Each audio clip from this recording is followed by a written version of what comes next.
SMT Nation, we back. Nation, we got the T-Mobile earnings report and results from Q4 2023.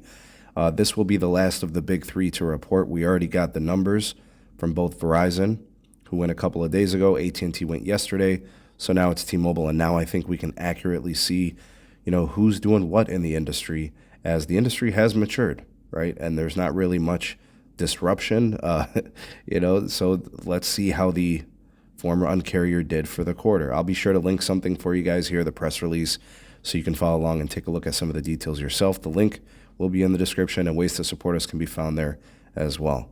All right, let's get started first with the title. T-Mobile delivers industry-leading growth in customers, service revenues, profitability, and cash flow in 23, setting up a strong 24 outlook. All right, let's see about that. All right, industry-leading customer growth fueled by best network and value combination.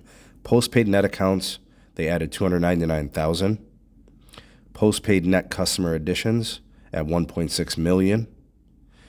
And postpaid phone net customer additions came in at 934,000 for the quarter. So that's a big number. I think I was expecting that because Verizon had 450,000, right? And AT&T had 550,000. So if those two companies can do those good of numbers, why couldn't T-Mobile do over 900,000, right? So they almost flirted with 1 million, which is pretty impressive stuff. Postpaid phone churn, 0.96, and that's going to be industry worst, people. I'm not sure what caused the spike. We can speculate that possibly we might be seeing more of a network situation going on with a lot of usage, more home internet customers, more growth. Maybe the network's not able to pace. Maybe. I'm just speculating there.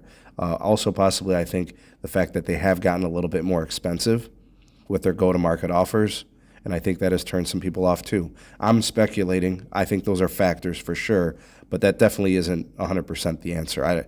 I'm just thinking aloud here as I'm going through the content. High-speed home internet customers, 541,000. That's a pretty good mark. That's impressive stuff. They continue to eclipse the 500,000 mark in home broadband. Really, really good growth for them. With respect to financials, service revenues at $16 billion, postpaid service revenues at $12.5 billion, net income $2.0 billion, earnings per share at $1.67, the EBITDA at $7.2 billion for the quarter, net cash from operations $4.9 billion, adjusted free cash flow for the quarter $4.3 billion. That's $13.6 billion for the year.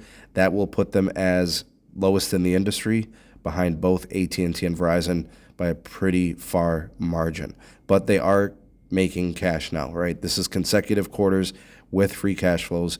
I'm sure shareholders are going to be thrilled about that. However, I did notice that in the post-market after the earnings dropped, the stock was down a couple of percent. We'll see how that ends up.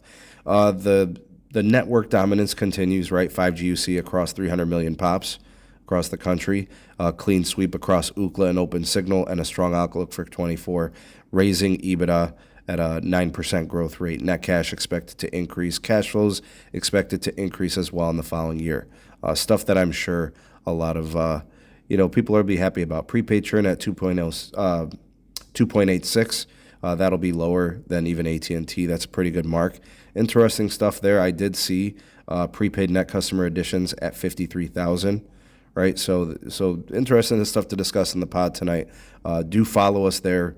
Subscribe if you're new, and make sure you turn on the bell notifications so you know when we do go live and we cover more of the details. But doesn't look like a bad quarter to me, but there's something bad that the market doesn't like. Stay tuned. We'll discuss it in tonight's pod. See you on the next one.